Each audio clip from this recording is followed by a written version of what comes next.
pessoal! Eu sou a Tatiana Fonseca e começa agora mais um programa Conectados com a Escola, uma iniciativa da Secretaria Municipal de Educação com a parceria de vários professores voluntários.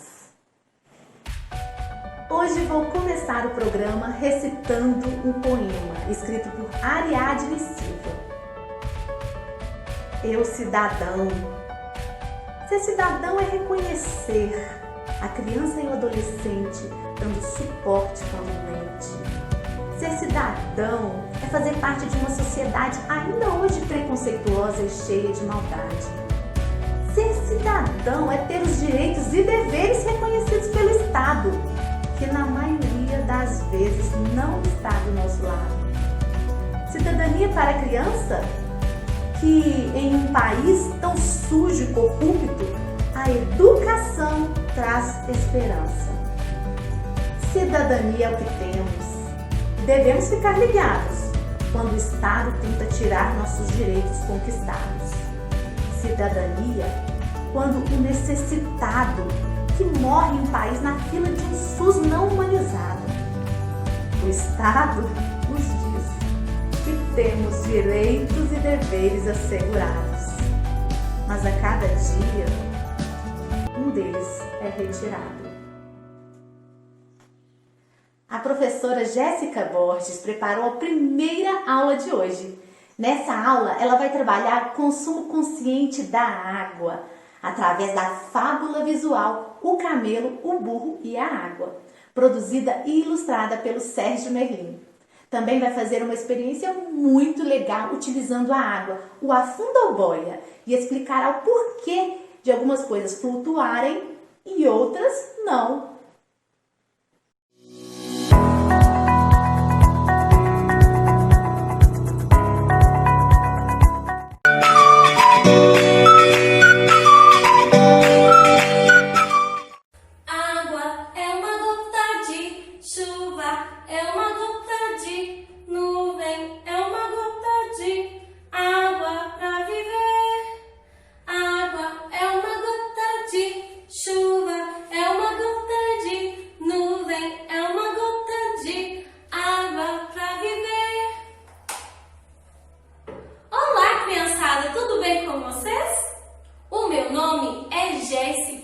E é um prazer estar aqui com vocês. Hoje eu vim contar uma história que fala sobre água. Essa história se chama O Camelo, o Burro e a Água, criada e ilustrada pelo Sérgio Merlin. Essa história é uma fábula. Você sabe o que é uma fábula? Fábulas são histórias que usam de animais que falam para nos ensinar alguma lição.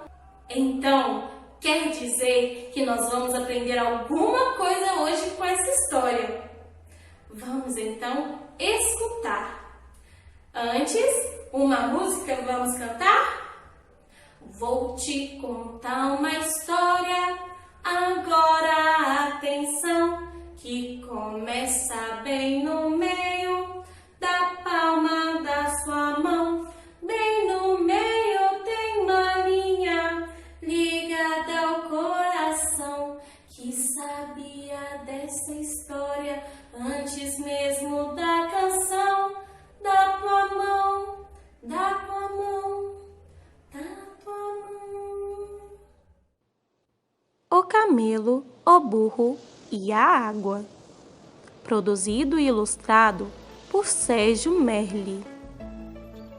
Uma fábula visual sobre o consumo consciente da água.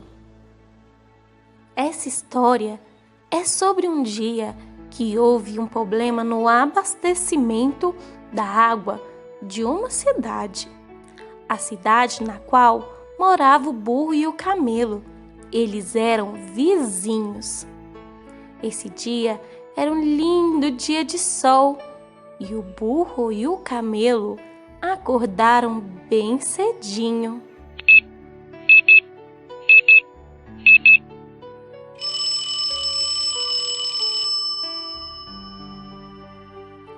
Começaram o dia bebendo um copo de água. Como é bom ter a água para beber! O camelo, assim que encheu seu copo, desligou a torneira. Já o burro encheu o seu copo e esqueceu a torneira aberta. E enquanto tomavam seu café, a torneira pingava e a água ia embora.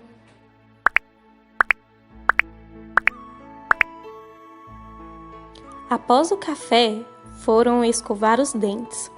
O camelo escovava o seu dente e ligava a torneira só quando necessário. Já o burro deixava a torneira aberta enquanto escovava o seu dente. Após a escovação, foram para o jardim aguar as suas plantas. O camelo usou um regador, já o burro usou a mangueira, que gasta muita água. Depois de aguar as plantas, foram lavar as mãos. O camelo, muito inteligente, fechava a torneira quando estava esfregando as mãos. Já o burro deixava a água ir embora, enquanto esfregava as suas.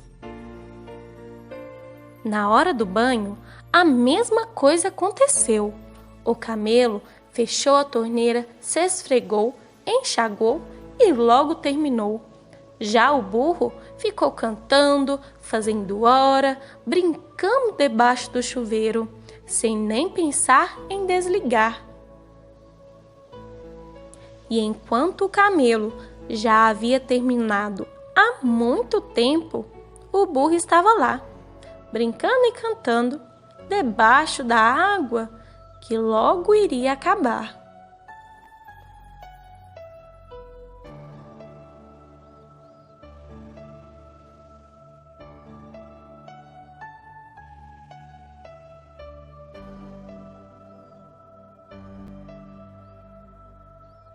Depois das refeições, o camelo ia lavar as suas louças. E ele lavava, esfregava e depois ia enxaguar. Já o burro deixava a torneira pingar.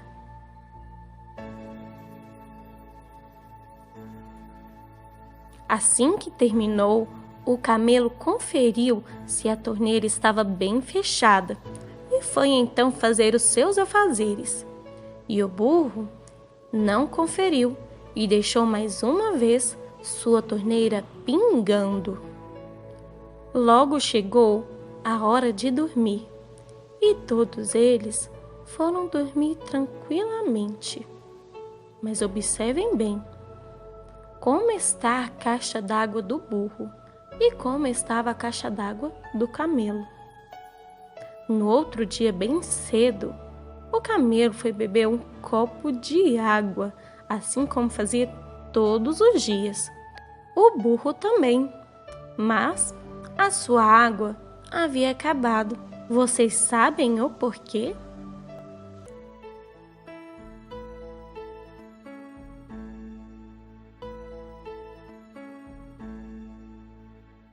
Criançada, gostaram da história?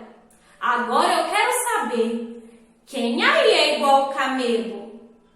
E quem aí é igual ao burro? Quem era que estava cuidando melhor do nosso planeta, da nossa querida água? Isso mesmo, era o camelo, não era? E sabe por que o camelo é tão cuidadoso assim com a água? Porque camelos de verdade moram em lugares muito secos, lugares que têm pouquíssima água. Então, ele aprendeu a valorizar a água e também a cuidar dela. A atividade de hoje será um experimento. Para fazer esse experimento, nós vamos precisar de uma vasilha transparente e água. Também vamos precisar de alguns objetos. Essa experiência se chama afunda ou boia. Por isso, devem ser objetos que podem ser molhados. Então, pergunte para o pai e para a mãe. Eu peguei uma bolinha, uma laranja, uma pedra, um lápis, um pregador, uma cola, um batom, um pente e uma moeda. Quero ver se vocês vão acertar qual desses objetos vai afundar e qual vai boiar. Vamos começar pela bolinha? Será que a bolinha afunda ou boia? A bolinha boiou. Todos os objetos que boiarem, nós vamos colocar lá no cantinho, para a gente conseguir ver se mais objetos boiaram ou se mais objetos afundaram. Agora é a vez do pregador. Será que o pregador vai afundar? Não, o pregador também boiou. Agora vamos ver se a cola vai afundar ou vai boiar. E a cola, tchan tchararam, ela também boiou. Mais um para o time dos objetos que boiaram. E a laranja, pessoal? Será que ela vai afundar?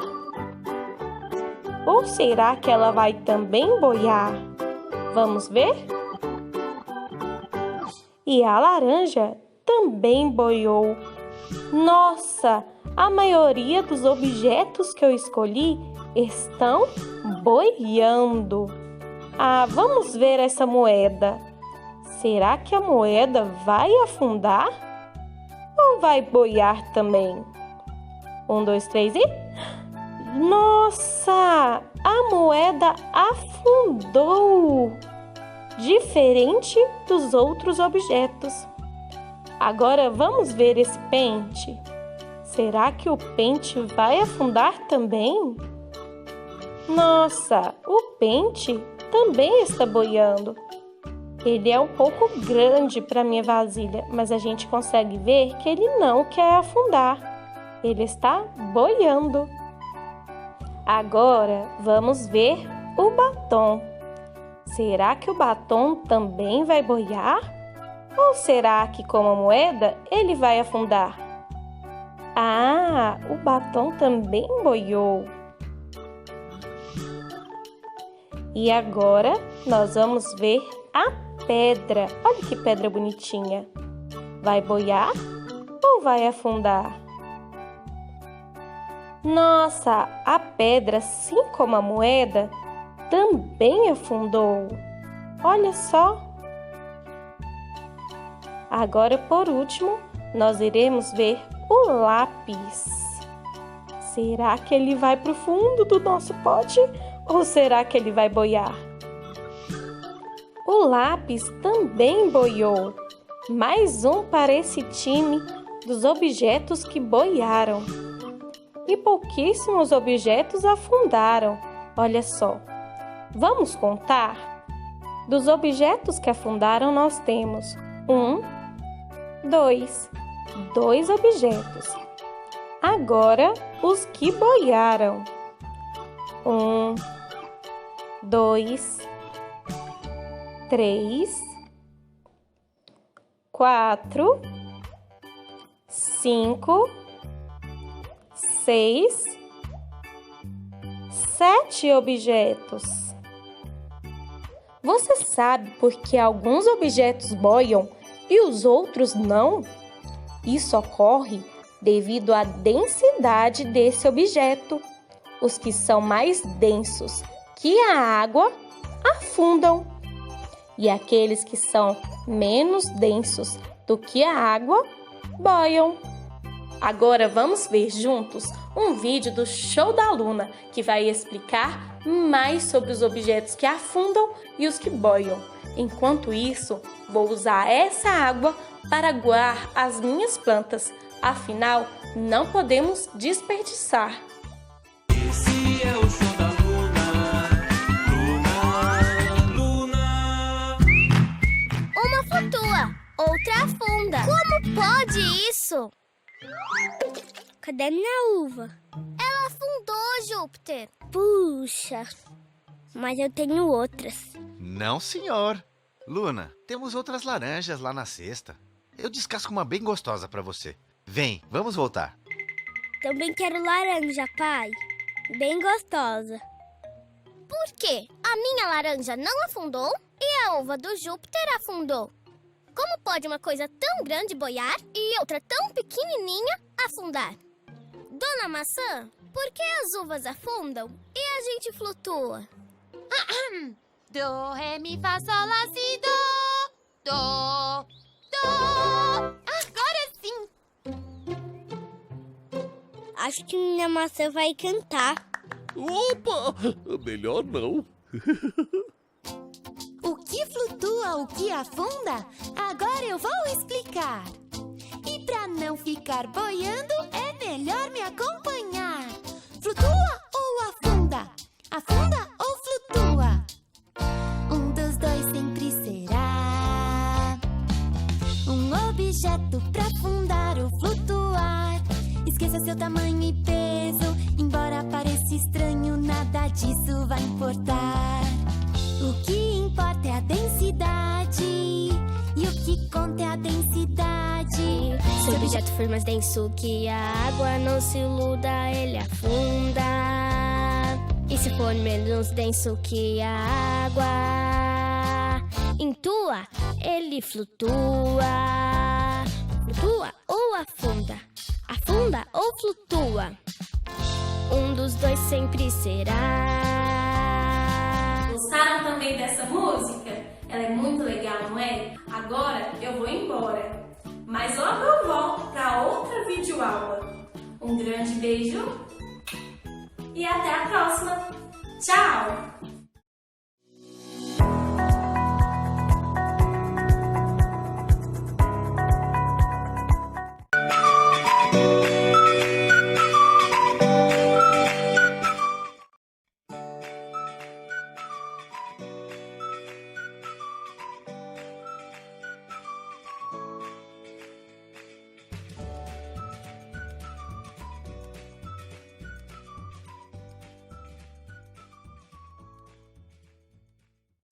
Bom, agora nós vamos aprender direitinho qual a maneira correta de usar a máscara.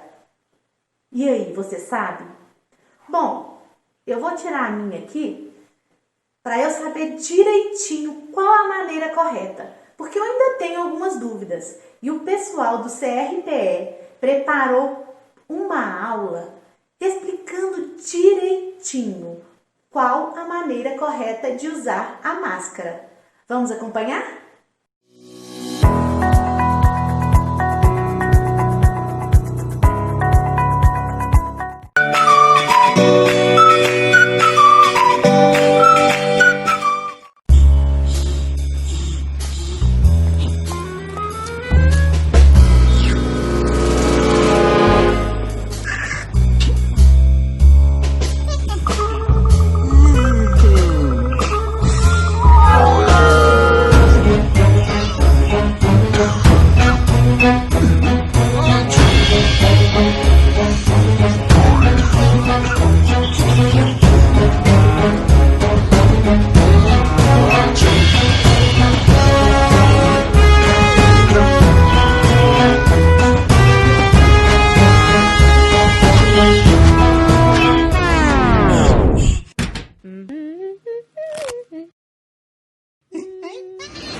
Exercer a cidadania no dia a dia, ai gente, é fundamental. É uma forma de agir e falar que respeite a todos. A criança que aprende em casa o respeito aos valores, às diferenças, vai contribuir por um mundo melhor. O termo civismo consiste nesse respeito. Respeito aos valores, às instituições e às práticas políticas de um país, diariamente. Para nos explicar isso direitinho, eu vou convidar a professora Cida Santos.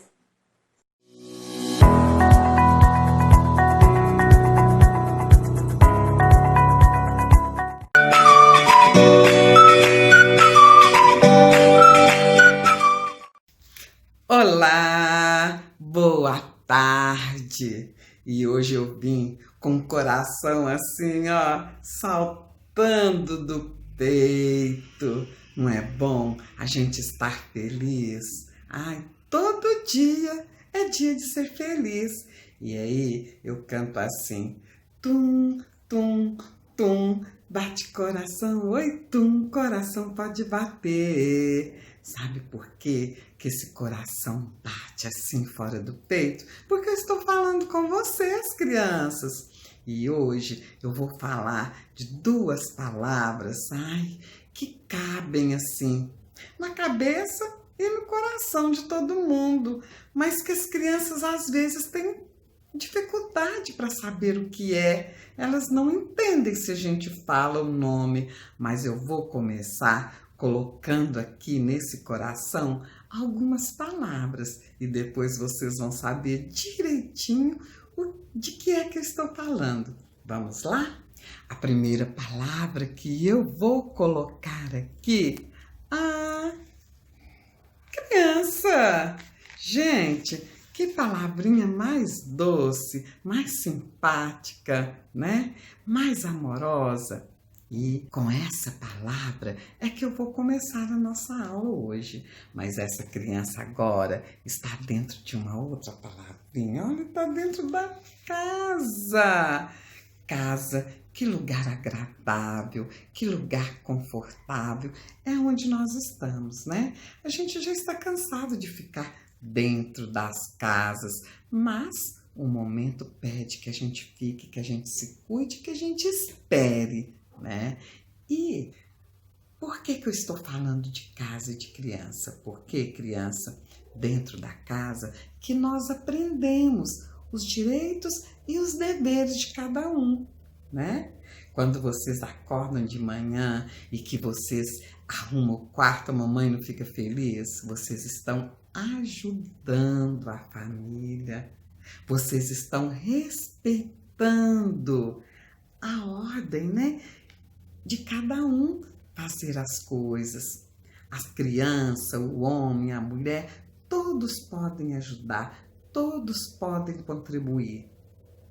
E aí vocês vão compreender todas as coisas que eu estou falando. Porque se a gente não compreender, nós não podemos estar ajudando, né? E eu vou estar fazendo para mim, para você, para o outro. Nós estamos ajudando o coletivo. E aí nós vamos estar contribuindo para o exercício da cidadania. Olha que legal, essa palavra que eu achei que vocês, né, iam achar uma palavrinha difícil, mas não é não, olha, cidadania. E cida, tem cida em cidadania. Cidadania vem de cidade, vem de você envolver a execução das atividades para todo mundo ser feliz, para a gente construir um lugar melhor. E o lugar melhor não é só a casa da gente, não, né? O lugar melhor é a cidade, é o país.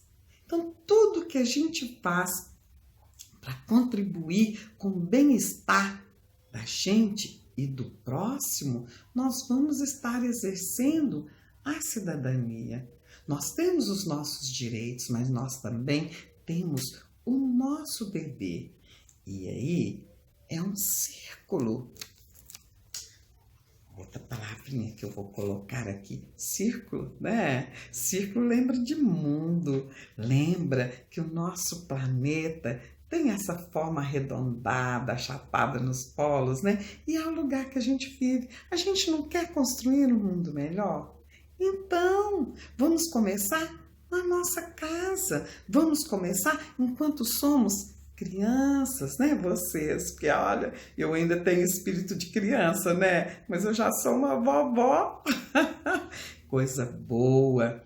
E aí, nós vamos estar contribuindo. Então, outra palavrinha que eu quero colocar aqui nesse coração. Contribuir para que todos vivam bem. Eu fico assim, né, vendo já muitas vezes, quando eu peguei o ônibus para poder ir em algum lugar, e tem os lugares separados para os idosos, para os deficientes físicos, e eu vejo que tem pessoas que sentam, e mesmo quando sobem um deficiente ou um idoso, quando sobem essas outras pessoas, eles não saem do lugar, não, eles ficam lá. Tá errado. Não é exercer a sua cidadania, não é ser cidadão. Se aquele lugar está reservado, o que a gente deve fazer? Levantar e ir para outro lugar e ficar em pé. Se a gente tem saúde, se a gente, né, pode ficar. E depois, quando desocupar um outro lugar, a gente senta. Aquele lugar tem prioridade, né? Aquele lugar é para as pessoas que não conseguem andar no ônibus em pé. Então, isso é ser cidadão, é dar esse lugar para essa pessoa que precisa. E muitas outras coisas. Gente, outro dia eu fiquei vendo, plantaram uma muda de árvore, né, na esquina de onde eu moro. Tinha umas crianças que estavam balançando a muda de árvore, que estavam arrancando folhas. É minha tarefa ir lá e falar com essas crianças. Eu conversei com elas. Falei, olhem, crianças, não façam isso, porque essa árvore ela vai crescer, ela vai dar sombra, né? Ela vai liberar o oxigênio para a gente respirar melhor. Então não façam isso, vocês não estão sendo cidadãs. E aí eu expliquei para elas que a gente tem que contribuir para um mundo melhor, né? E esse civismo é esse comportamento que a gente desenvolve com essas regras de convivência. Eu sei que vocês entendem, que vocês sabem, né? Que na escola, quando era época de aula, porque agora a gente não está indo, mas a professora faz os combinados com a turma e a gente discute essas regras. Ah, isso pode não, né? Ah, isso pode? Pode! E aí a gente coloca lá no painel, né? Para todos os dias a gente saber que aqueles combinados é para serem respeitados. Aquelas regras a turma fez. E é assim na cidade, e é assim no país. Se cada um exercer a sua cidadania, nós vamos viver num país melhor. E aí, essa outra palavrinha aqui que eu falei, o civismo, que são essas regras de convivência que regulam a vida social, né? Essa vida que nós começamos na nossa casa, vamos para a escola e depois para a cidade e para o mundo inteiro, né? Eu quero que vocês conheçam todas as partes do mundo, seja viajando, seja conversando e sabendo respeitar essas regras, sendo cidadãos. Olha, quando nós temos a consciência, que é outra palavrinha que eu vou estar colocando aqui nesse coração, quando nós temos a consciência que cumprir esses deveres, né? E sabemos dos nossos direitos, que nós vamos estar construindo um mundo melhor, o nosso coração fica em paz. Quem não quer paz? O mundo inteiro luta pela paz do mundo. né? Por não ter violência. E tem pessoas que falam assim, e eu conheço, que se danem pra lá. Não, essa aula é para mostrar para vocês que nós temos que nos preocupar sim. E essa ciranda a gente lembra da música, né? Ciranda, cirandinha, vamos todos cirandar. Gente, é uma ciranda mesmo. Se nós não compreendemos, se nós não aceitamos, se nós não cumprimos os nossos deveres, nós não vamos estar fazendo parte da construção de um mundo melhor. E é esse mundo que eu quero para vocês, que eu quero para mim. Eu posso até nem chegar a ver esse mundo assim que eu penso, né? Mas eu quero para vocês. Por quê? Porque a minha vida inteira eu trabalhei em escola. A minha vida inteira eu gostei de crianças. E eu sempre quero deixar uma palavra assim de otimismo, de esperança. Eu sempre trago um sorriso no rosto para mostrar para vocês que o nosso mundo é muito bom. Mas a gente tem que fazer a nossa parte, não é mesmo? E para completar essa aula de hoje, nós vamos ouvir, né? Pode cantar aí, porque eu canto junto e sempre, e danço sozinha, né? Muito bom. Então a gente vai escutar uma música do Tio Marcelo que fala sobre cidadania. Vamos lá?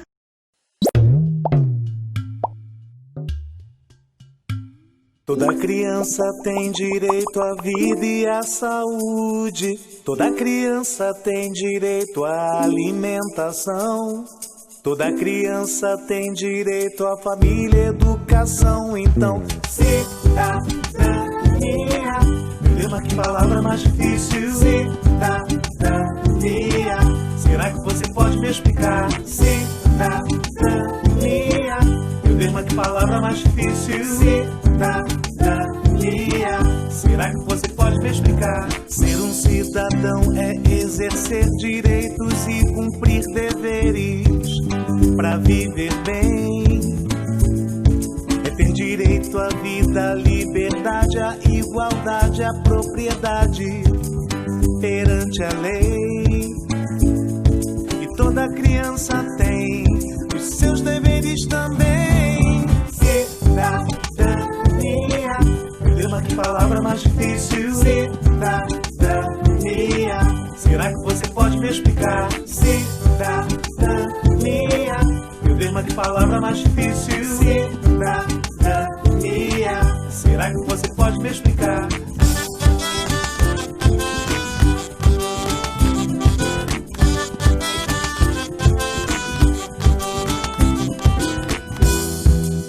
Mas não pense que é só ter direitos.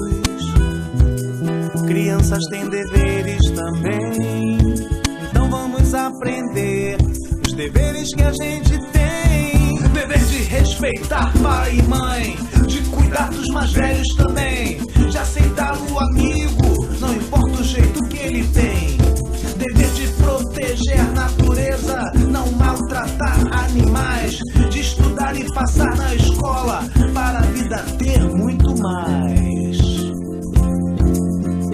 De cidadania. Meu Deus, mas que palavra mais difícil. Cidadania. Será que você pode me explicar? Cidadania.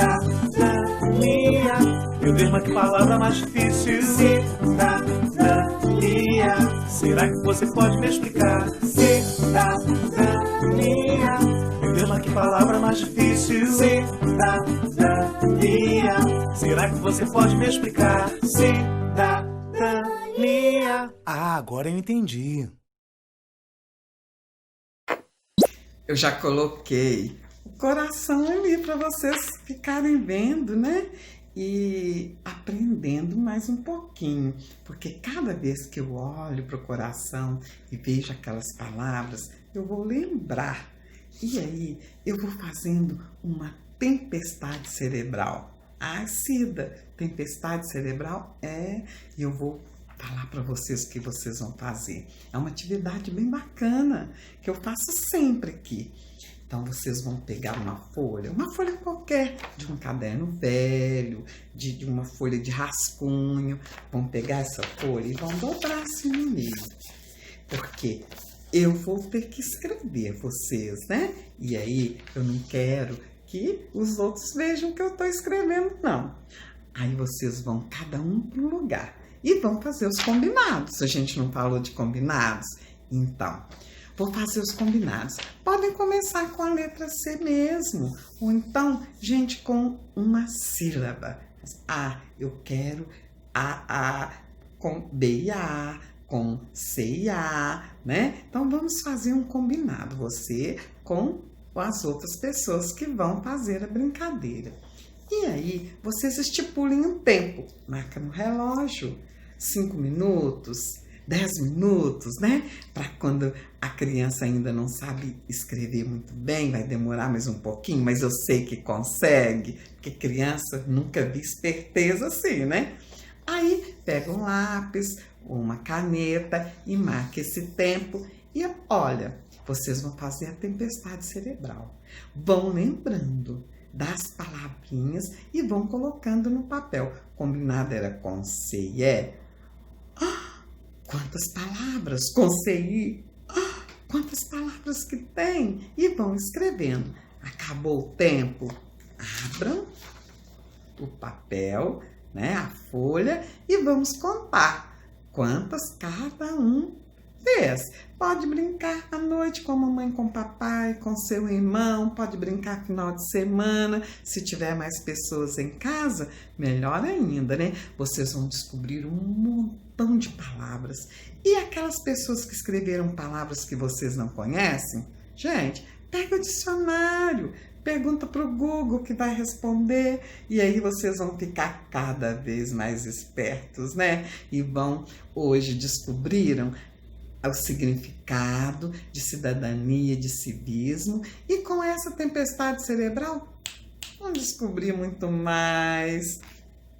Beijos no coração de vocês, cada um aí se respeitando, cada um cuidando do outro, cada um cuidando da sua saúde, do seu bem-estar, pra gente, né, cumprir o nosso papel, tá bom? Até a próxima!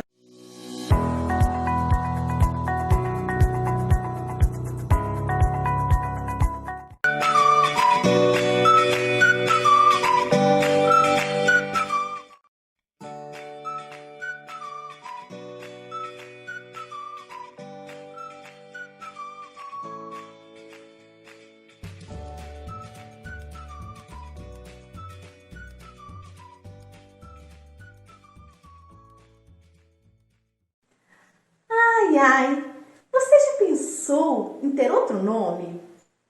E saber por que eu tenho o nome que eu tenho?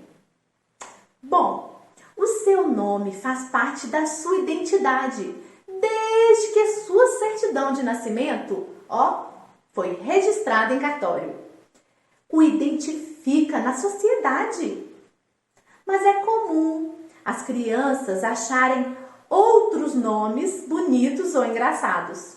Por isso, a professora Rosângela Leonardo vai explicar direitinho sobre cidadania e vai também trabalhar os sinais de pontuação. Veja só o que o Marcelo e a Carmela pensam sobre esse assunto.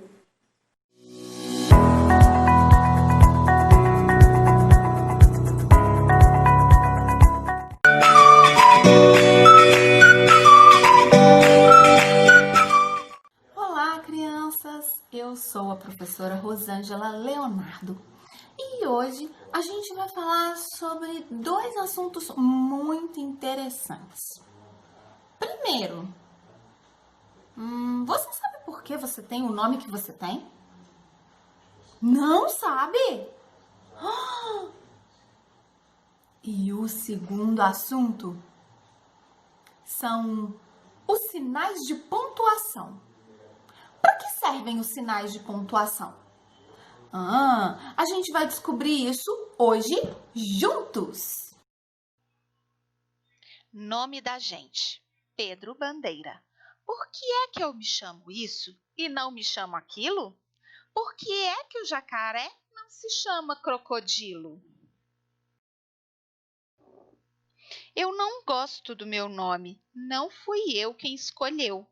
Eu não sei por que se metem com um nome que é só meu. O nenê que vai nascer vai chamar como padrinho, vai chamar como vovô, mas ninguém vai perguntar o que pensa o coitadinho. Foi meu pai quem decidiu que o meu nome fosse aquele. Isso só seria justo se eu escolhesse o nome dele. Quando eu tiver um filho, não vou pôr nome nenhum. Quando ele for bem grande, ele que procure um. Quando nós vamos escrever, nós precisamos colocar os sinais de pontuação. A gente forma uma frase e para essa frase ficar completa, para ter um sentido, precisa de um sinal de pontuação. Quando nós estamos falando, você entende o que eu quero dizer? Qual é a emoção que eu estou sentindo por causa do tom da minha voz e por causa da minha expressão. Se eu estiver assustada, se eu estiver achando muito engraçado, se eu estiver muito feliz, se eu estiver brava, você consegue saber pelo tom de voz que eu uso ou pela expressão facial. Às vezes, pela expressão do corpo todo, né? Mas, quando a gente vai escrever, se eu quiser dizer que eu estou muito feliz, como você vai saber?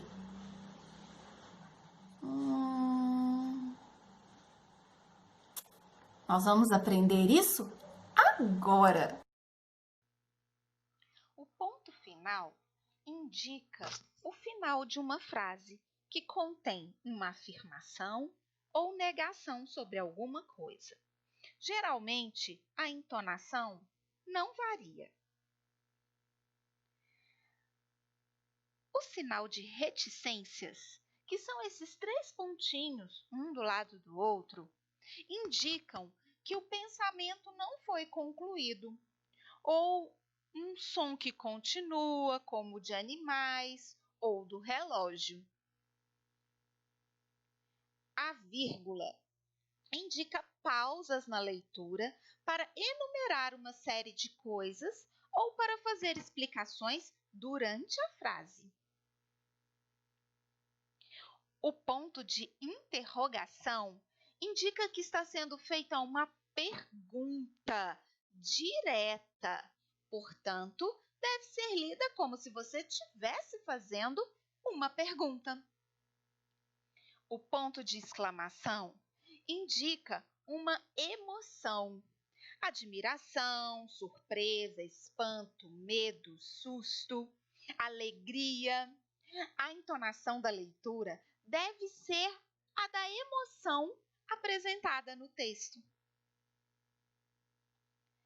Os 2 pontos, que são esses 2, um em cima do outro, indicam o início de uma lista ou então uma explicação mais demorada ou uma citação ou ainda que logo abaixo uma pessoa vai falar. E quando tem a fala de uma pessoa, aparece o travessão, que é esse traço que vem antes do que a pessoa está falando no texto. Indica, então, a fala de alguém naquele momento da história. Os sinais de pontuação são muito importantes para nós entendermos o que um texto quer nos dizer. Você se lembra do poema Nome da Gente? É aquele que a gente leu no início da aula? Então, por causa dos sinais de pontuação, nós conseguimos entender que o filho não gostava muito do nome que o pai deu para ele. Naquele poema tem um monte de sinais de pontuação. Tem interrogação, tem vírgula, ponto final, ponto de exclamação. Mas vem cá, você concorda que a pessoa poderia escolher o seu nome só quando ela fosse grande? Bem grande, como diz o poema? Imagine só, você vivendo até você se tornar um adulto para escolher o seu nome sem um nome. Como as pessoas iriam chamar você? Como você ia ser identificado na escola? E no hospital? Como iriam chamar você? Nossa, não teria como viver sem ter um nome. Por isso, quando nascemos, ganhamos um nome e os nossos responsáveis o registram no cartório em um documento chamado Certidão de Nascimento. A certidão de nascimento é um documento a que todos têm direito. Para garantir esse direito, em dezembro de 1997, foi criada uma lei que torna gratuita a primeira via deste documento. Sem a certidão de nascimento, a pessoa não pode ser matriculada em uma escola, votar ou fazer os outros documentos que ela precisar. Esse é o primeiro documento da vida de um cidadão brasileiro. O nome identifica as pessoas, dá a cada uma identidade própria. Identifica de qual família você vem. Os nomes das pessoas nós chamamos de nomes próprios.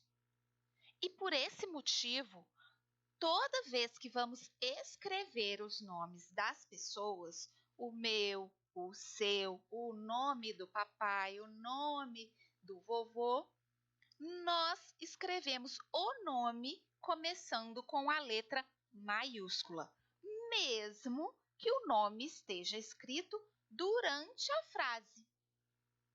Toda vez que você for escrever o seu nome, você vai começar com a primeira letra maiúscula. Agora, nós vamos ler um trechinho desse livro que se chama Marcelo, Marmelo, Martelo, da Ruth Rocha. E nesse trechinho tem vários sinais de pontuação. Será que você vai reconhecer todos pela função que nós já falamos aqui? Vamos lá então? Uma vez, Marcelo cismou com o nome das coisas. Mamãe, por que é que eu me chamo Marcelo? Ora, Marcelo, foi o nome que eu e seu pai escolhemos. E por que é que não escolheram Martelo? Ah, meu filho, martelo não é nome de gente, é nome de ferramenta. Por que é que não escolheram Marmelo? Porque marmelo é nome de fruta, menino. E a fruta não podia chamar Marcelo e eu chamar Marmelo? Essa ideia de ter um nome diferente do nome que os nossos pais nos deram é uma ideia que acompanha muitas crianças. Todo mundo acha um nome diferente, bonito e gostaria de ter aquele nome. Mas depois a gente acaba se acostumando e gostando do nome que os nossos pais nos deram, porque geralmente eles escolheram um nome que tem um significado muito bonito para a gente. Tem uma menina, a Carmela. A Carmela é de um outro livro, uma outra história, do livro Quando Eu Era Pequena, da Adélia Prado, que também queria um outro nome. Bom, no fim, ela acabou gostando do nome dela e da forma como o pai dela a chamava carinhosamente. É isso aí. Agora é aquela hora, a hora do desafio. O desafio de hoje é o seguinte: você vai perguntar para o pessoal aí de casa por que é que eles escolheram o nome que você tem. Para você descobrir uma história bem bonita por trás do seu nome. Esse desafio é fácil demais, né? E então, agora vocês já sabem como colocar o sinal de pontuação para que as pessoas saibam como você está se expressando naquela frase? Ah, que bom! Até a próxima, pessoal!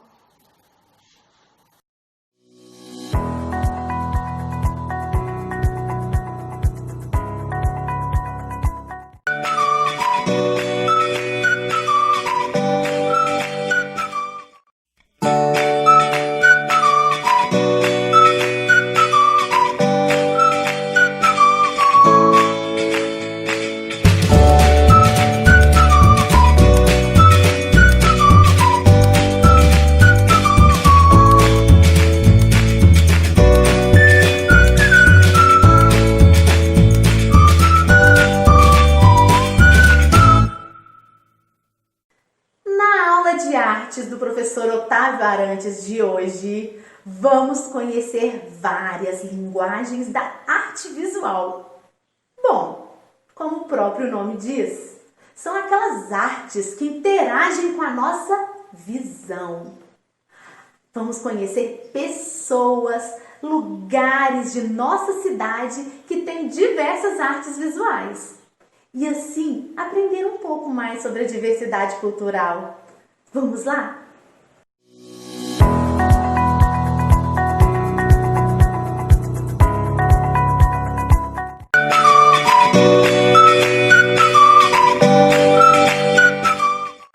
Olá, pessoal, tudo bem? Eu sou o professor Otávio Vinícius Arantes. Estou aqui com vocês para mais uma aula de artes. E o tema de hoje é diversidade cultural nas artes visuais. Ah, mas qual que é as artes visuais, professor Otávio? Vocês devem estar se perguntando. Artes visuais são todas aquelas obras que dialogam com a nossa visão, com aquilo que nós conseguimos interagir, ver e aproximar através do contato visual. As artes visuais são grandes linguagens da arte e interagem de forma muito positiva com os sujeitos humanos. Vamos lá? Artes visuais. As artes visuais representam um conjunto de manifestações artísticas como pintura, escultura, desenho, arquitetura, artesanato, fotografia, cinema, arte urbana, dentre outros. Nas pinturas, pessoal, eu trouxe para vocês um patrimônio muito importante da nossa cidade, que é a Igreja do Santuário de Santo Antônio. É isso mesmo, aqui no centro de Divinópolis. Vocês sabiam que as pinturas do altar do Santuário de Santo Antônio foram tombadas em 1988 e consideradas importantes patrimônios da nossa história? O que é isso, professor Otávio? Tombadas.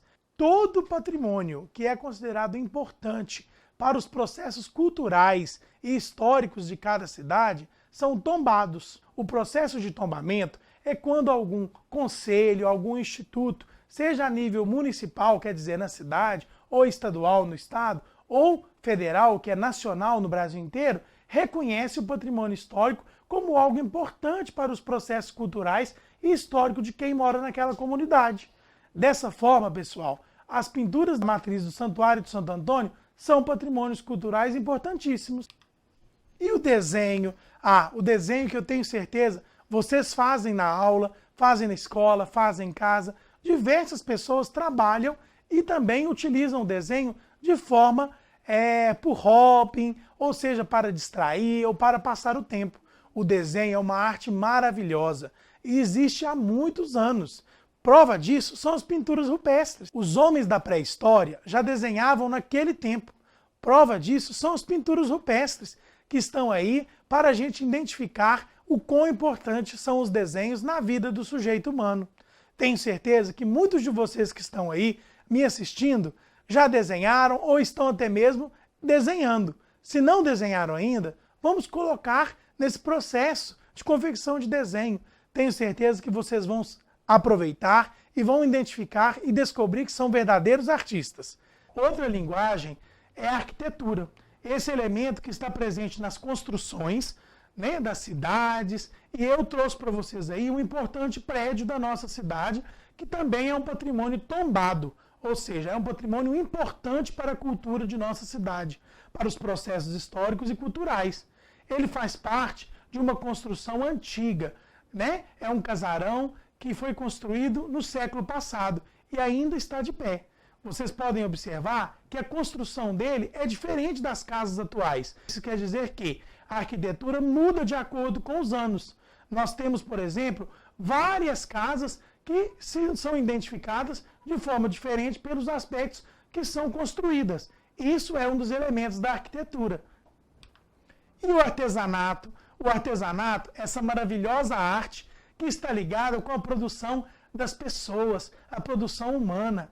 Existem artistas que são especialistas na produção de artesanato, mas tudo aquilo que é feito por você, em sua casa, de forma artesanal, ou seja, sem a influência dos processos industriais, é importante para a cultura. Aqui em Divinópolis nós temos uma feira de artesanato que acontece na Praça do Santuário. Ela estava acontecendo antes da pandemia. Agora, infelizmente, com o afastamento social, ela não está acontecendo mais.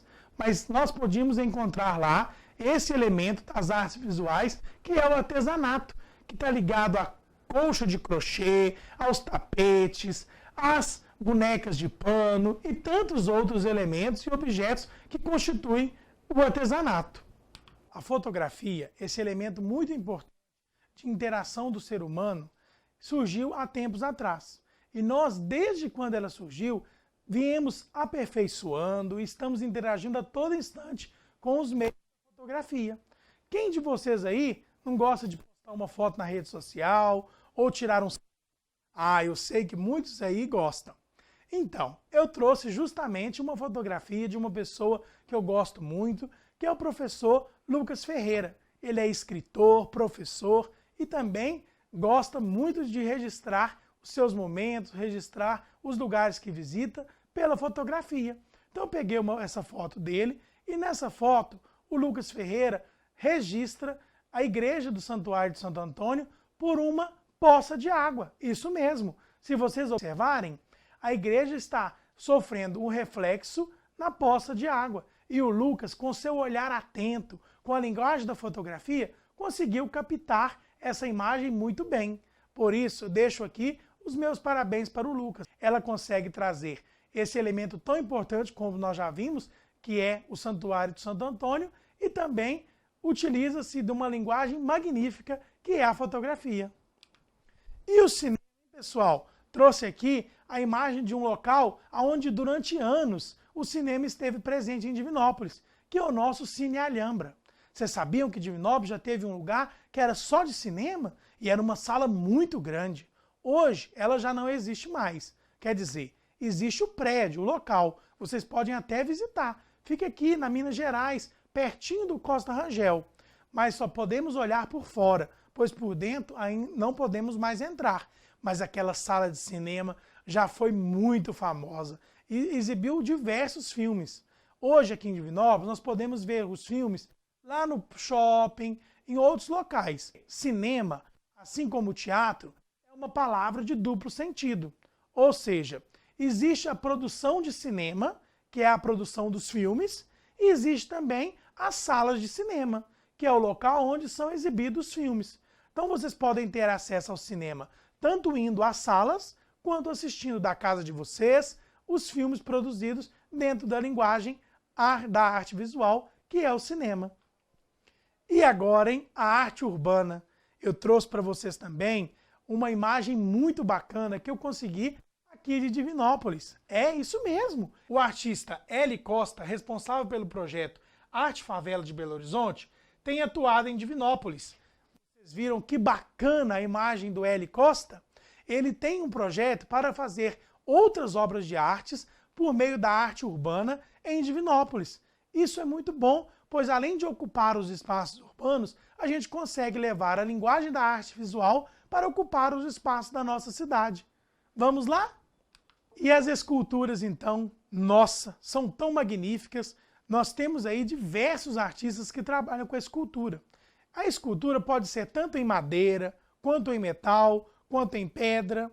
Vocês sabiam que aqui em Divinópolis nós temos um escultor muito famoso, reconhecido mundialmente? É isso mesmo. Vocês já viram falar no GTO?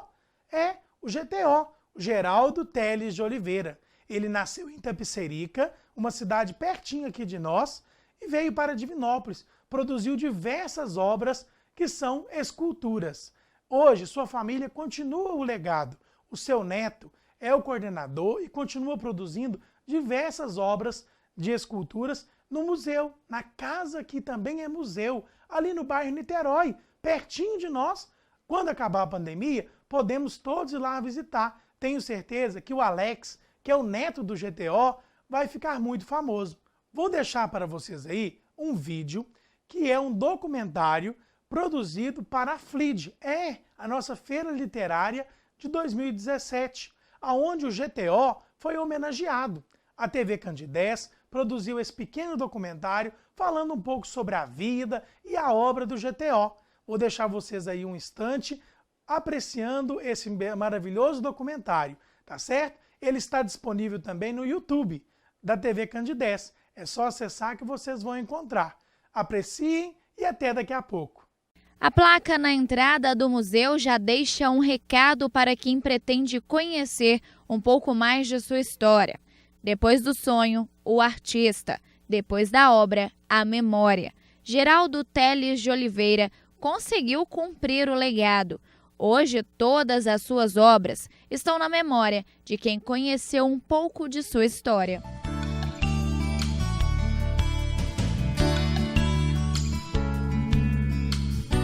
Foi no bairro Niterói, mais precisamente nesta casa, que GTO ficou conhecido e criou sua família. A primeira obra não poderia ser diferente, uma imagem para a Igreja do Senhor Bom Jesus. Devido ao pai estar com essa necessidade de procurar um emprego, ele pegava aqueles retalhos de madeira lá do Hospital São João de Deus, que o Né, que era o encarregado da oficina de marcenaria, pegou e falou: ô, senhor Geraldo, tem uns retalhinhos de madeira ali, o senhor está fazendo uns trabalhinhos aí para passar tempo, o senhor quer para o senhor? O pai aceita. Aí. E começou a fazer uns trabalhinhos, começou a fazer até com canivete, formãozinho pequeno, depois deram um formãozinho para ele, onde que ele deu iniciativa nos seus primeiros trabalhos. Mestre em linguagem universal, GTO sempre recorreu à figura humana, esquemática e repetida, aliada ao círculo e ao retângulo. A popularidade de suas peças já foram reconhecidas em novelas brasileiras. GTO nos deixou aos 77 anos no dia 5 de julho de 1990. Algumas de suas obras ficaram inacabadas, como esta, que recebeu o nome de Pirâmide Acorrentada. Mesmo com a perda repentina, o dom pela arte não parou e foi passando de geração em geração. O filho e os netos herdaram o talento de Geraldo e cuidam com todo o carinho do museu e das peças deixadas por ele. O museu surgiu pelo fato de vários turistas visitarem a cidade para conhecer as obras do artista. E esse museu, ele vem carregando a sua história, a sua roda da vida, a sua geração. A geração formada pelo seu filho, Mário Teles, pelo neto, Alex Teles, GFO, Geraldo Fernandes, e pelo sobrinho, Milton Marculino da Silva. Isso é a geração de Geraldo Teles de Oliveira, artistas que, durante o tempo, foram pegando a aptidão adquirida ao dom enviado pelo Divino Espírito Santo, a GTO, e isso foi passado para as outras gerações dele, e a gente guarda isso com muito orgulho. Agora, GTO recebe mais um reconhecimento. Ele é o homenageado da FLID 2017 e para o filho, esse é um motivo de muito orgulho. Eu acho isso uma homenagem fundamental, não só para nós, como para Divinópolis, como para Niterói, para Minas Gerais, para o Brasil e para o exterior. Porque através de um artista receber uma homenagem dessa, sem professor, sem ninguém para ensinar, é uma honra e uma satisfação muito grande para a gente, sabe?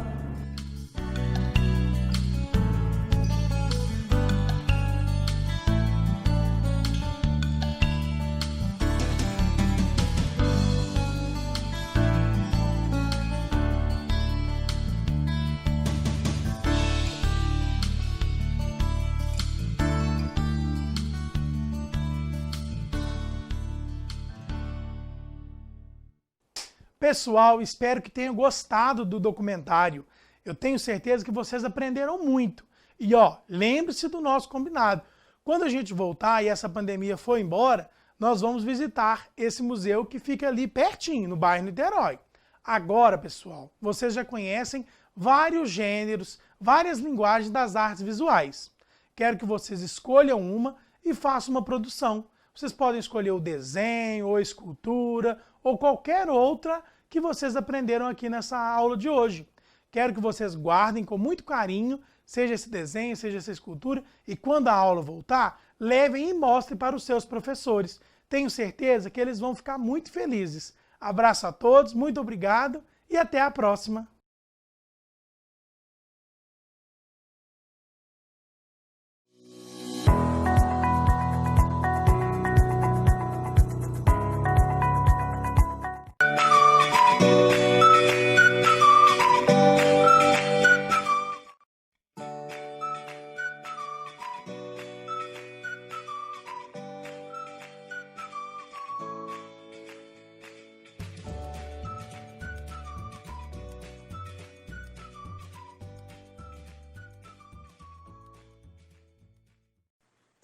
Um dos motivos que concorrem para que as pessoas não gostem de estudar a língua mãe é a confusão que se faz entre morfologia e sintaxe.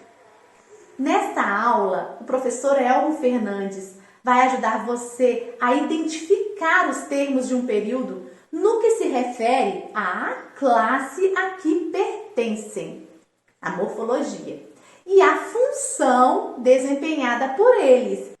Vamos acompanhar?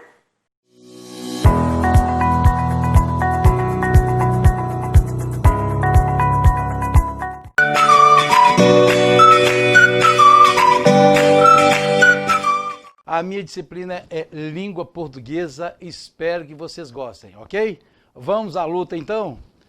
Primeiramente, nós temos que entender que para aprender português, eu tenho que diferenciar de cara o que é classe de palavras e o que são funções de palavras. As classes estão dentro de morfologia, as funções estão dentro de sintaxe. Nós temos 10 classes de palavras, tá bom? Que substantivo, adjetivo, advérbio, verbo, artigo, pronome, preposição, conjunção, interjeição e numeral, que todo mundo já ouviu falar disso, não é isso? E temos também 10 funções das palavras: sujeito, predicado, objeto direto, indireto, complemento nominal, adjunto adverbial, predicativo do sujeito, predicativo do objeto, agenda passiva, aposto e vocativo. Bem, o que a gente não pode é confundir as duas. Se eu estou fazendo uma análise sintática, eu tenho que ficar na sintaxe. Eu não posso falar de sujeito e depois falar de pronome.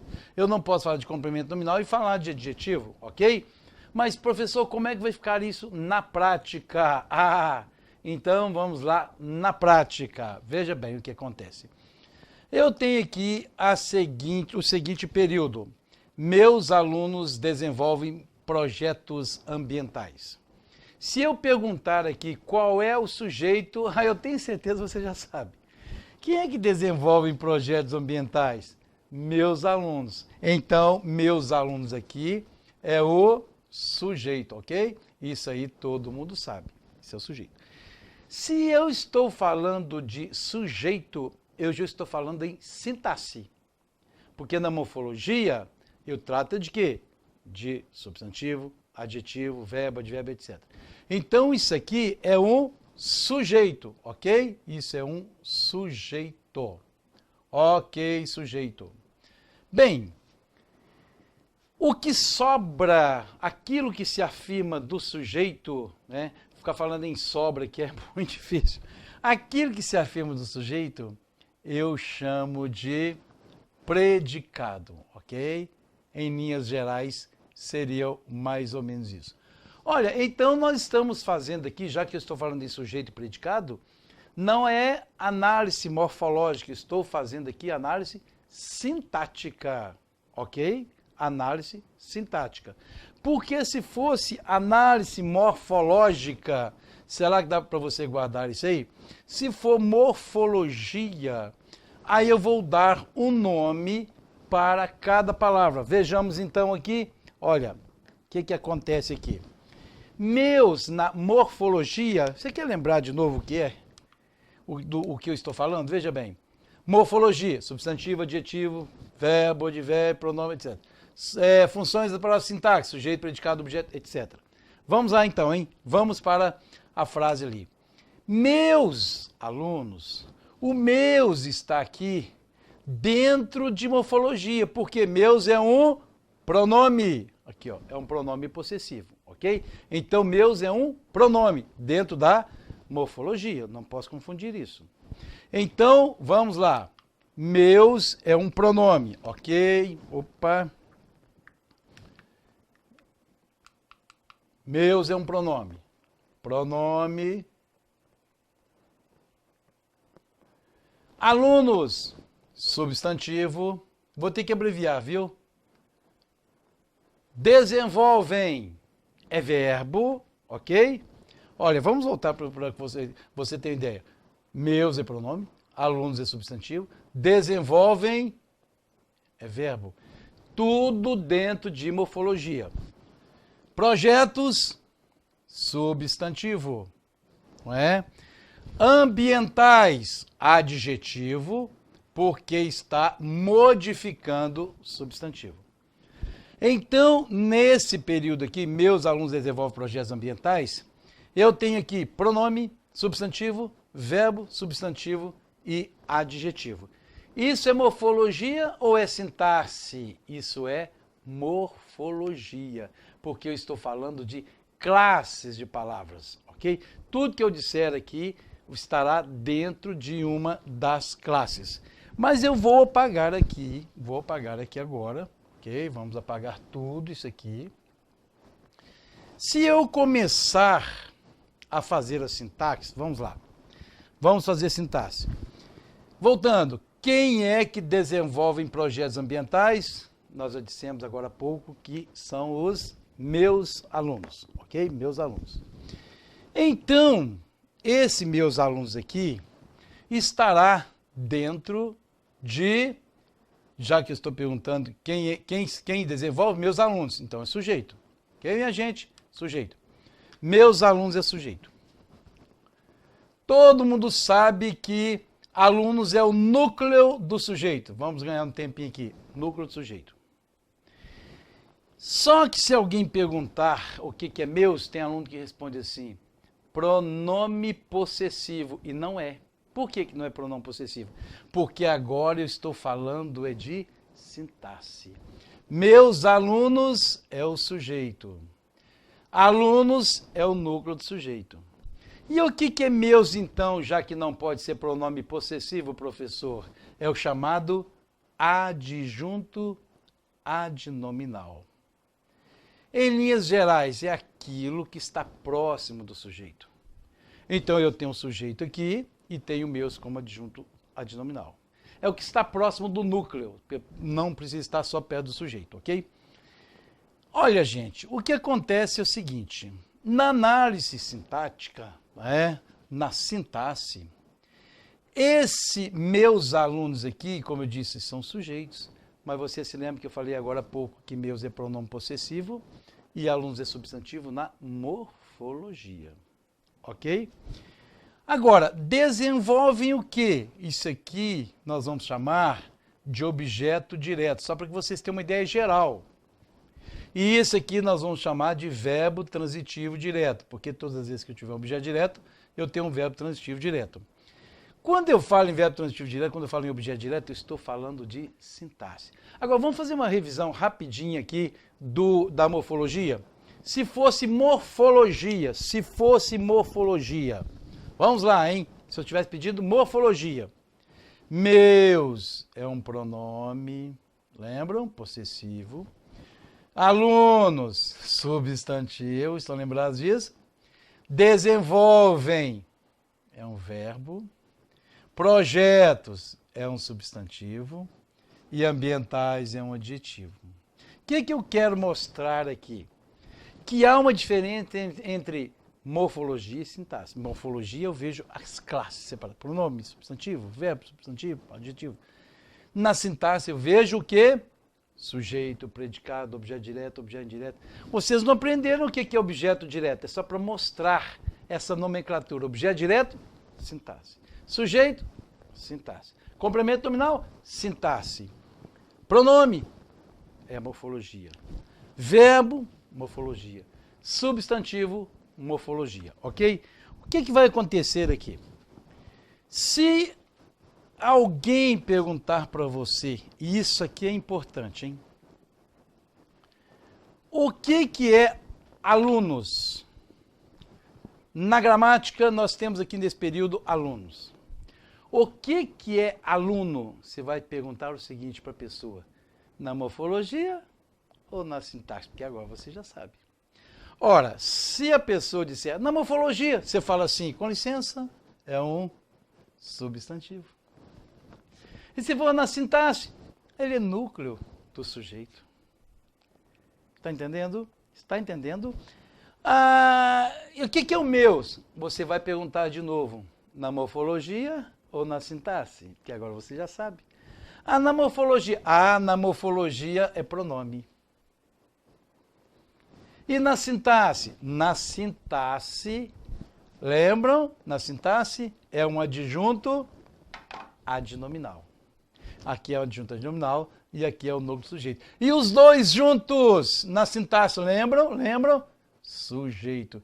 Inclusive eu chamo de sujeito simples, porque só tem um núcleo, a palavra principal que é alunos. Mas não vamos ficar por aqui, né? Porque eu acho que vocês não estão convencidos ainda de que vocês já aprenderam. Vamos lá então. As florestas fornecem uma variedade incalculável de benefícios sociais. Se alguém perguntar para você, e esse as aqui? Você vai responder o que para a pessoa? Você quer que eu fale, que eu responda na morfologia ou na sintaxe? Estão entendendo? Olha aqui, vamos voltar, hein? Se for na morfologia, vai ser substantivo, adjetivo, verbo, tá. Se for na sintaxe, vai ser sujeito, predicado, etc. Vamos voltar lá então? Vamos lá. As. O que é o as? Na morfologia ou na sintaxe? Na morfologia vai ser o quê? Artigo. Vamos lá então? Na morfologia, ele é um artigo. Florestas, na morfologia, vai ser o quê? Substantivo. Fornecem, na morfologia, vai ser o quê? Verbo. Uma, na morfologia, estamos só falando de morfologia aqui, hein? Vai ser o quê? Artigo indefinido, inclusive, né? Artigo indefinido. Esse meu artigo ficou muito fake, não ficou? Então vamos fazer o seguinte aqui, ó. Artigo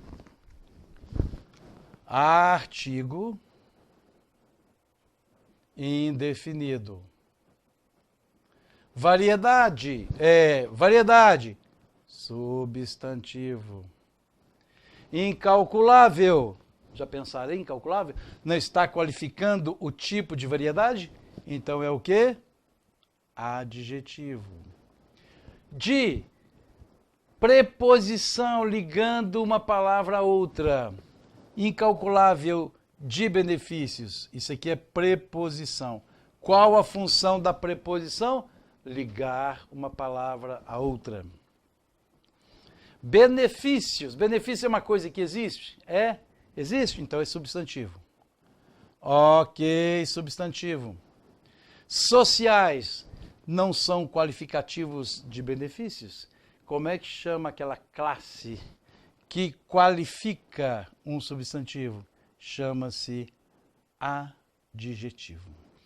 Então aqui nós temos uma classificação morfológica. Classes. Artigo, substantivo, verbo, artigo, substantivo, adjetivo, preposição, substantivo, adjetivo. Isso tudo aqui é morfologia.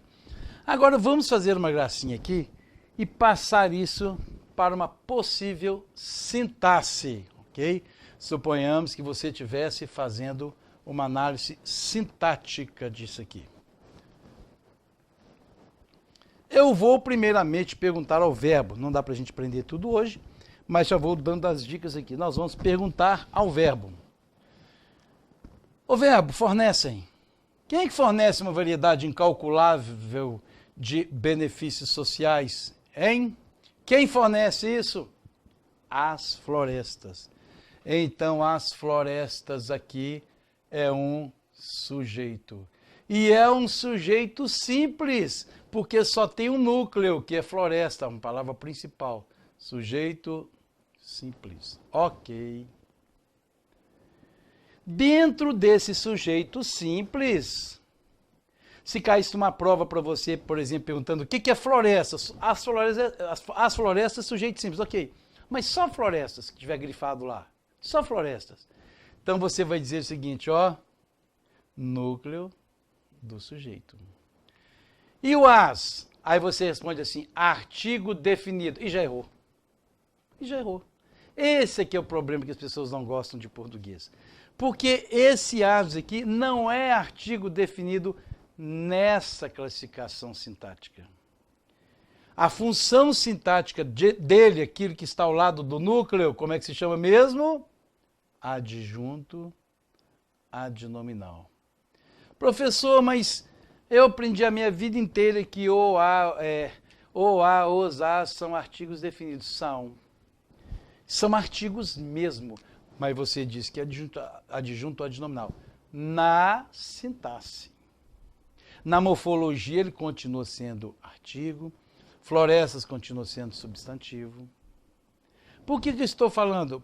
Para mostrar a você que existe uma diferença entre morfologia e sintaxe.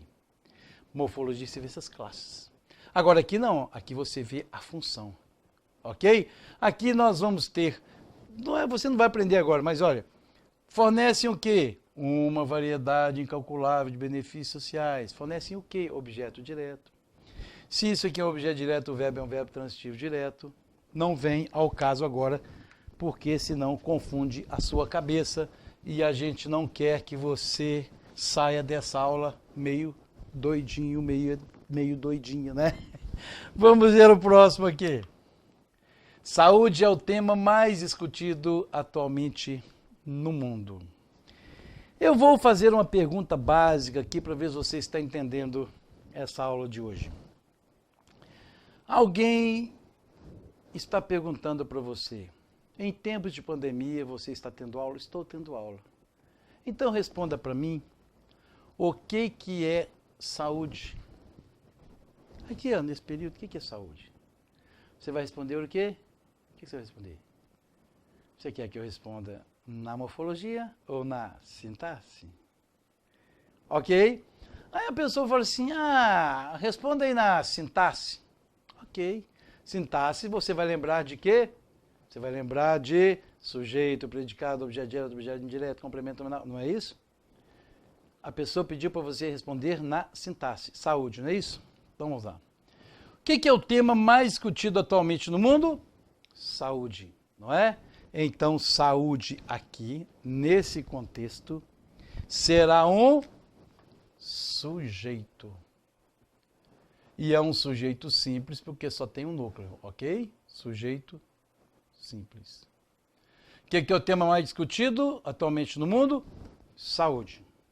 Esse é o sujeito simples. Aí a pessoa pergunta para você, mas e se fosse na morfologia então? Aí você apaga mentalmente isso aqui. Olha, na morfologia, isso aqui será um substantivo. Simples assim. Simples assim. Aí eu apago aqui, isso aqui. Apago. Ok? Apago. E vamos supor que alguém pergunte para você o que é atualmente.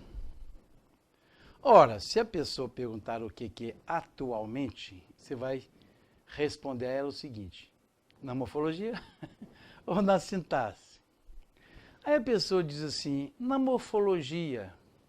Ora, na morfologia, atualmente é um advérbio de tempo, ok? Não é isso que você vai responder? Um advérbio de tempo. A pessoa fala assim, aí eu vou te pegar. E na sintaxe, então, o que é atualmente? Ele vira adjunto adverbial de tempo.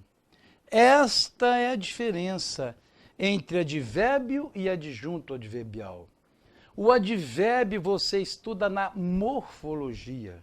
Quando chega na sintaxe, você analisa como adjunto adverbial de tempo. Ok? Agora, só para ver se você aprendeu mesmo. Se alguém perguntar para você o seguinte, esse no aí, na morfologia, o que você vai responder? Você vai responder assim, preposição, porque está ligando uma palavra à outra. Agora, se alguém perguntar para você o que é tema, na morfologia é substantivo, ok? E na sintaxe nós vamos ver que é a parte predicativo do sujeito. Parte do predicativo do sujeito nós vamos ver com tempo depois, porque daqui em diante é predicativo, por causa do verbo de ligação. Está entendendo? Então nós temos aqui substantivo se for morfologia, ok? E nós temos aqui o núcleo do predicativo, se for na sintaxe. Deu para entender tudo isso aqui? Bom, a aula de hoje foi exatamente para mostrar a você que existe uma diferença entre morfologia e sintaxe, ok? Na morfologia nós estudamos o que mesmo na morfologia? Nós estudamos as classes. Quais são as classes da morfologia? Substantivo, adjetivo, verbo, advérbio, pronome, etc. E na sintaxe, quais são as funções na sintaxe? Sujeito, predicado, objeto direto, complemento nominal e daí por diante. Espero que você tenha entendido, porque isso é pré-requisito para você dividir na sua mente morfologia de sintaxe e começar a gostar de português. Um abraço a todos e até o próximo encontro.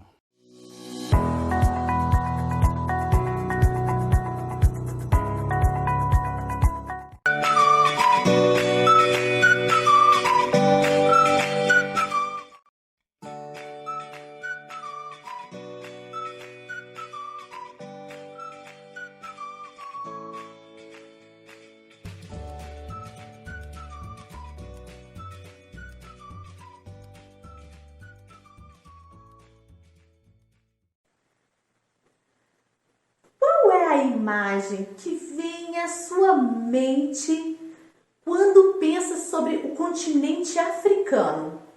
Que informações você tem sobre a África? Na aula de hoje vamos conhecer um pouco mais sobre esse continente, que é o berço de toda a humanidade. Sabe com quem? Com o professor José Heleno.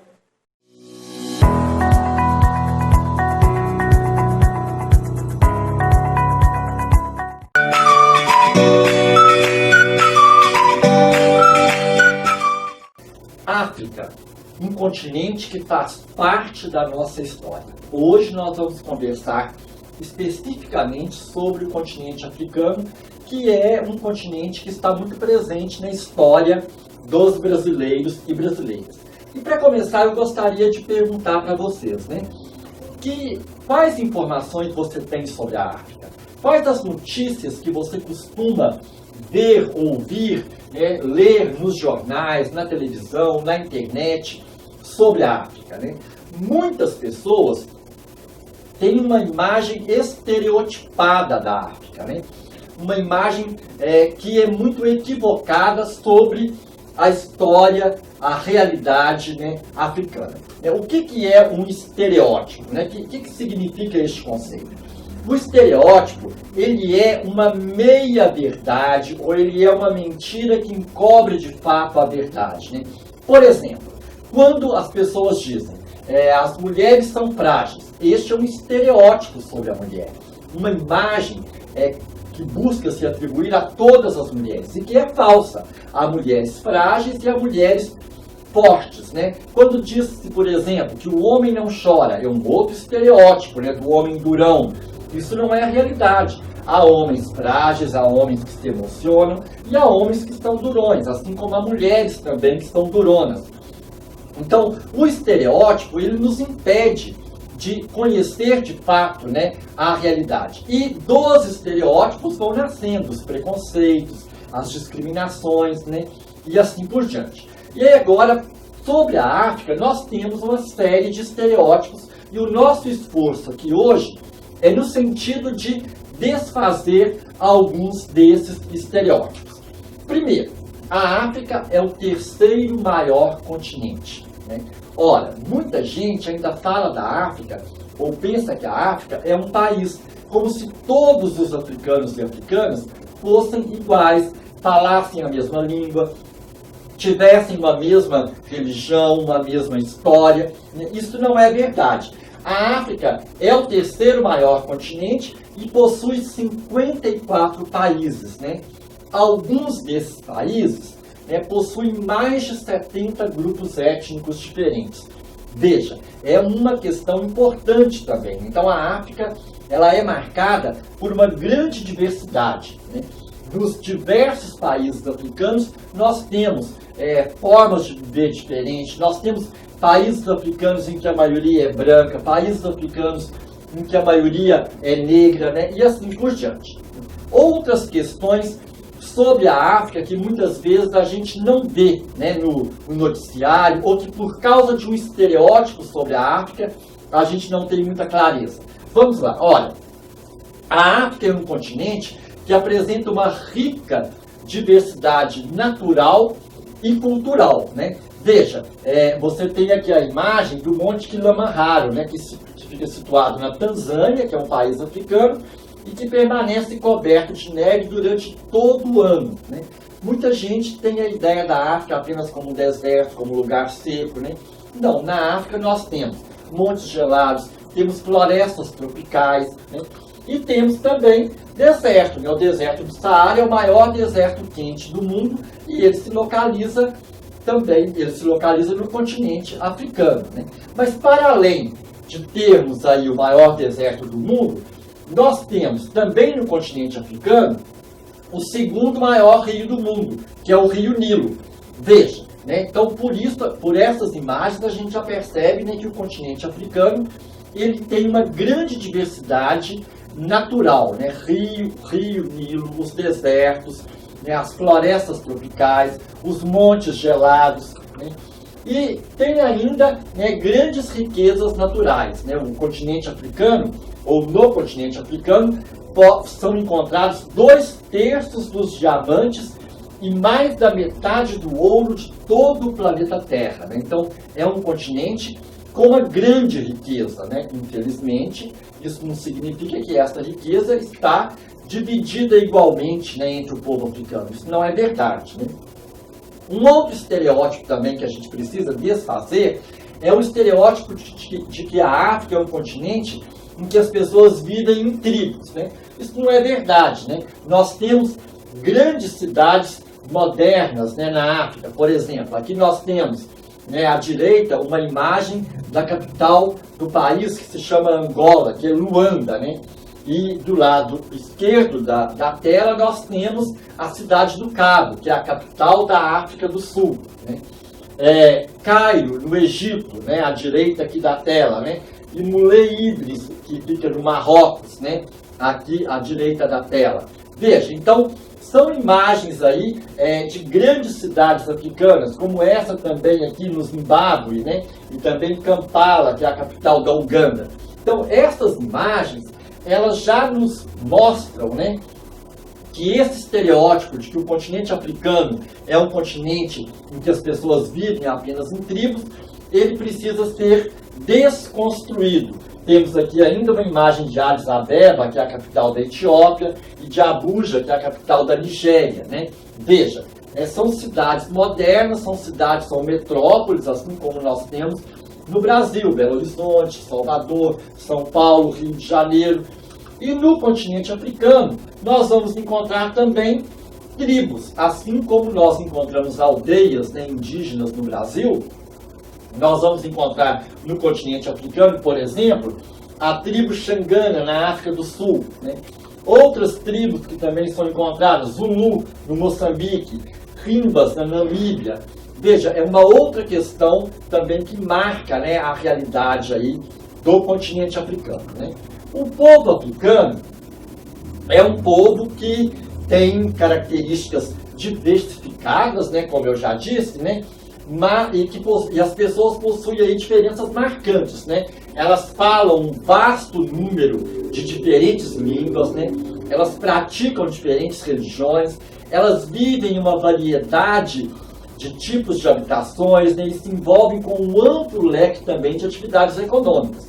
Assim como no Brasil, nós temos entre os povos, né, que vivem na África, né, pessoas que vivem das mais diferentes formas, que se vestem das mais diferentes formas, assim como em qualquer outro país do mundo.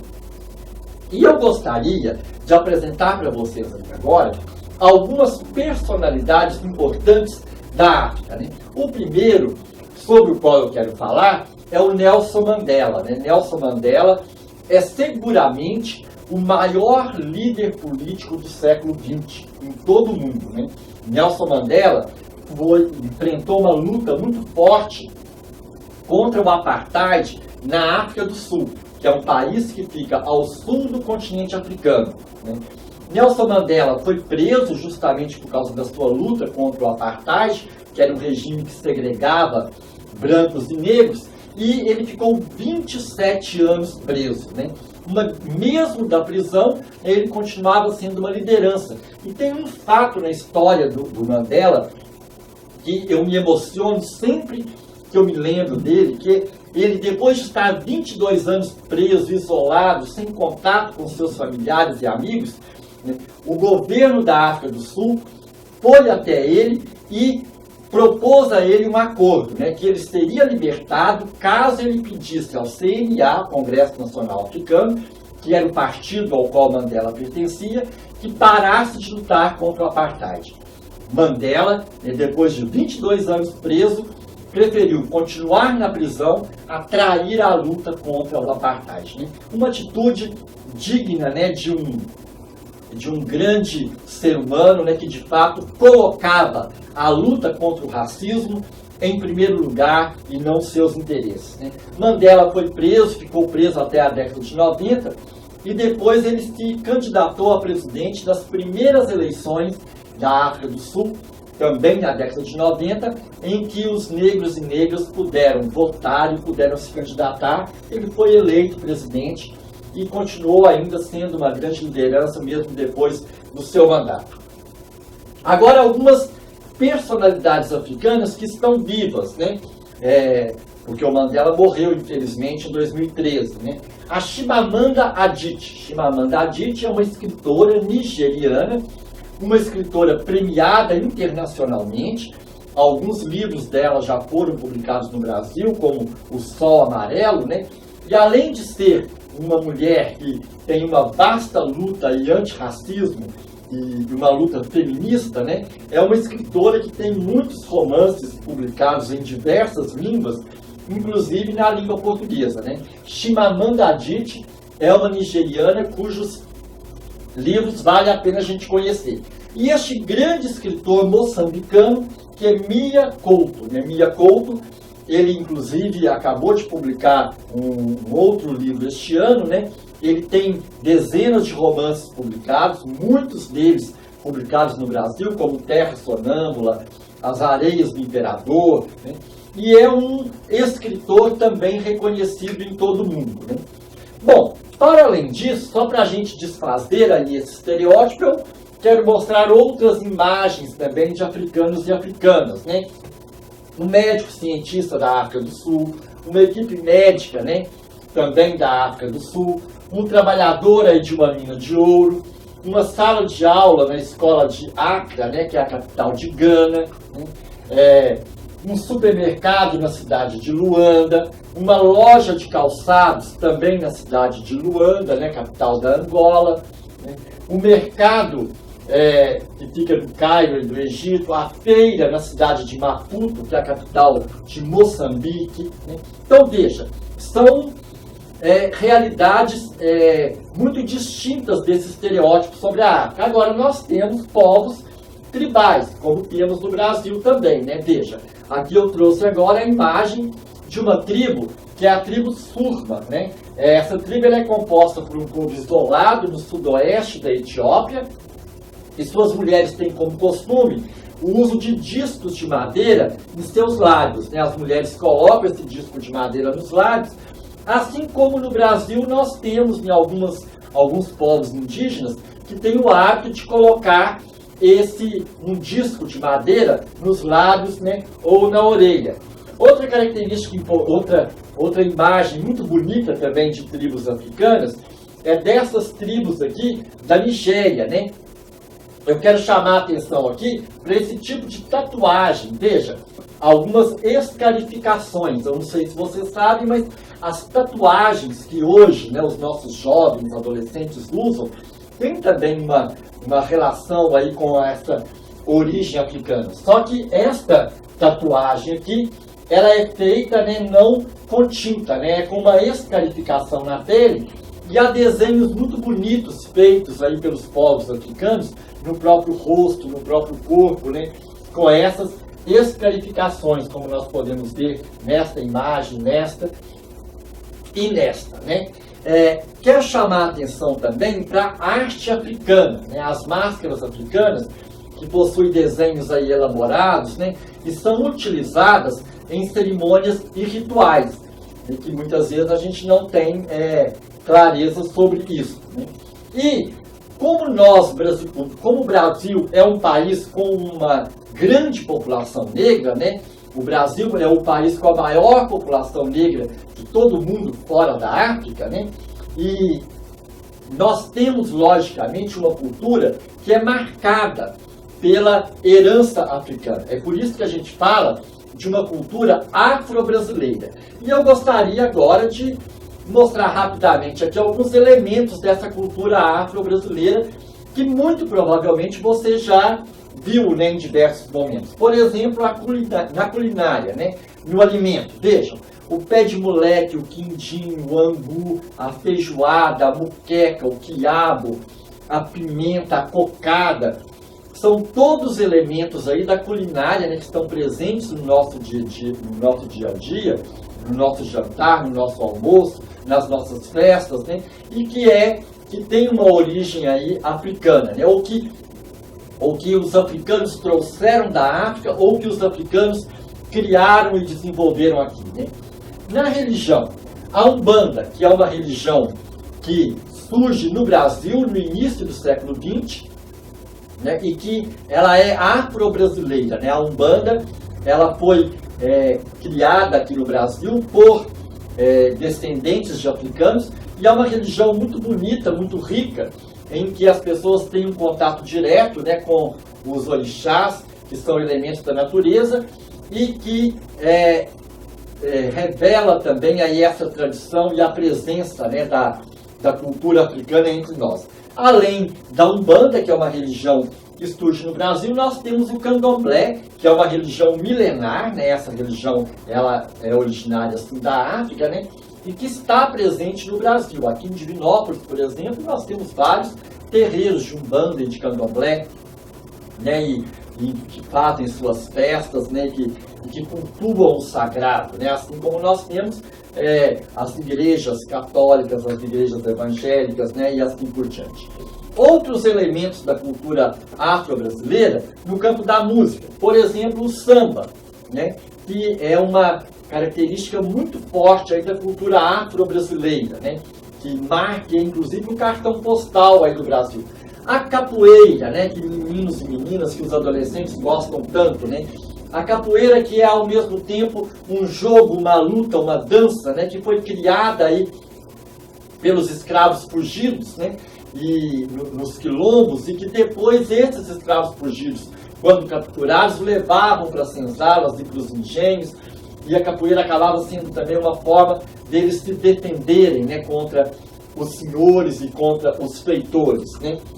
O congado ou a festa de reinado. Eu acredito que todas as pessoas que moram em Divinópolis já viram em algum momento, né, uma festa aí do reinado ou do congado.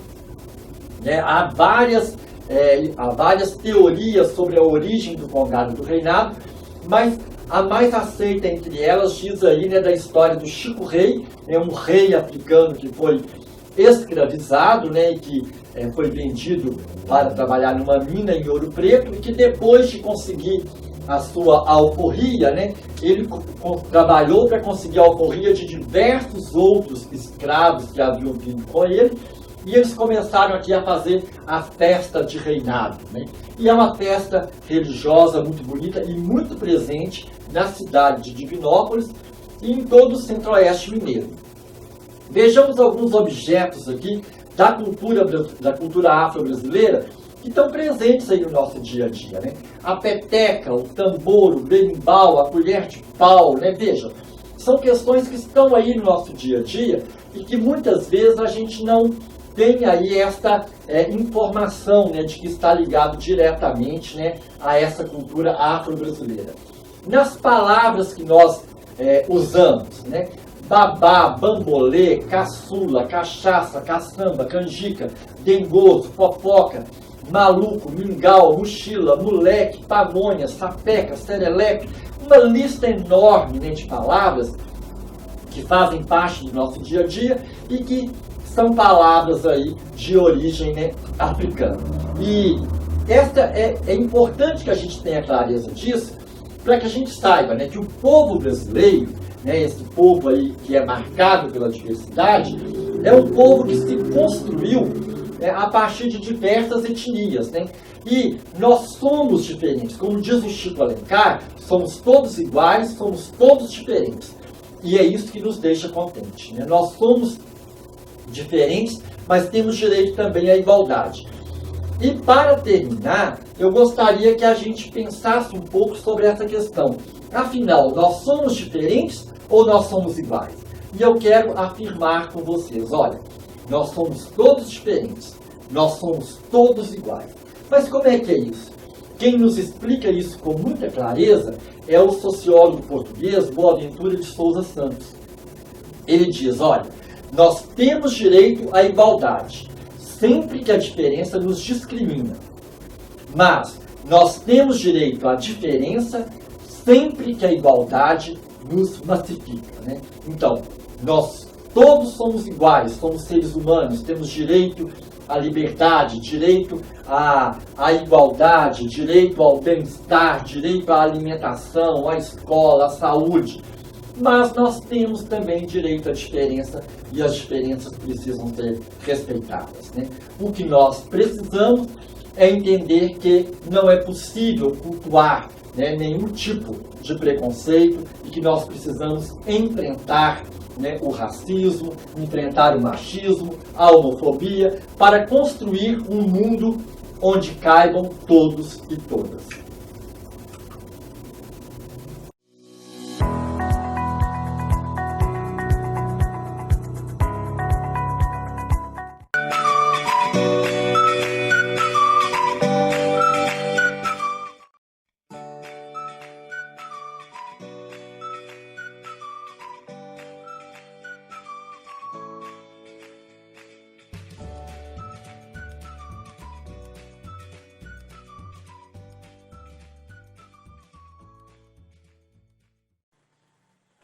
Bom, pessoal, infelizmente termina aqui mais um programa Conectados com a Escola. Mas sabe o que é legal? É que a gente aprendeu muita coisa interessante no programa de hoje.